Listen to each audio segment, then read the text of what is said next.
5 astuces super utiles sur Notion que tu ne connais peut-être pas. Si tu utilises Notion et que tu as l'impression qu'il manque un truc, laisse-moi te faire découvrir ces 5 fonctionnalités trop peu connues mais ultra puissantes. Petit 1, tu peux installer des widgets. Tu voudrais une horloge, un calendrier ou même un compteur Pomodoro?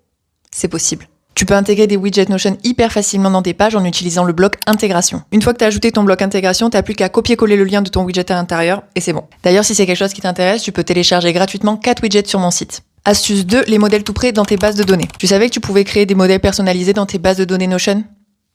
Ouais, tu peux. C'est super utile quand tu as besoin d'utiliser la même présentation souvent. Pour ça, tu vas te rendre sur ta base de données, tu vas cliquer sur la petite flèche à côté du bouton nouveau juste ici, puis tu cliques sur nouveau template. Là, tu fabriques ton petit modèle de A à Z et tu quittes cette page. On retourne exactement sur la même petite flèche que tout à l'heure, on est dans notre base de données, on clique sur la petite flèche à côté de nouveau, là, t'as ton modèle que tu viens de faire, tu cliques sur les 3 petits points et tu fais définir par défaut. Et voilà, à chaque nouvelle entrée sur ta base de données, ce modèle sera utilisé par défaut. Et tu peux même créer plusieurs modèles selon tes besoins. Astuce 3, la récurrence des modèles. Ce modèle que tu viens de créer, tu sais que tu peux faire en sorte qu'il s'ajoute automatiquement à ta base de données à une date précise? Imagine tu as créé un modèle pour tes réunions que tu fais genre tous les lundis. Et ben tu vas pouvoir faire en sorte que Notion t'ajoute automatiquement ce template tous les lundis. Pour ça, tu vas dans ta base de données et tu fais exactement comme tout à l'heure. À côté de nouveau, tu cliques sur la petite flèche et là tu as récurrence et là tu as juste à régler à la récurrence que tu souhaites. Astuce 4, tu peux réorganiser tes propriétés avec modifier la mise en page. Tu trouves que les propriétés de tes bases de données sont trop en vrac?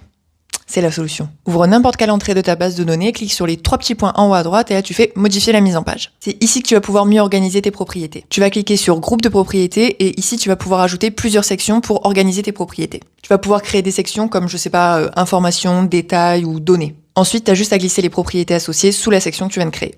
Et voilà, ça te permet en fait d'avoir des sortes de listes déroulantes pour pouvoir cacher ou révéler tes propriétés et donc gagner en clarté. Astuce numéro 5, utiliser les volets. C'est une fonctionnalité relativement récente qui te permet d'afficher une sorte de sidebar sur tes pages. Comme pour l'astuce précédente, on va cliquer sur une entrée au hasard de ta base de données, cliquer sur les 3 petits points tout en haut, modifier la mise en page. Et là, tu vas voir, tu as une section ajouter au volet qui s'affiche à droite. Clique sur le bouton bleu ajouter au volet et là, tu vas avoir une liste de tes propriétés et tu as juste à cliquer dessus pour qu'elles apparaissent dans ce volet.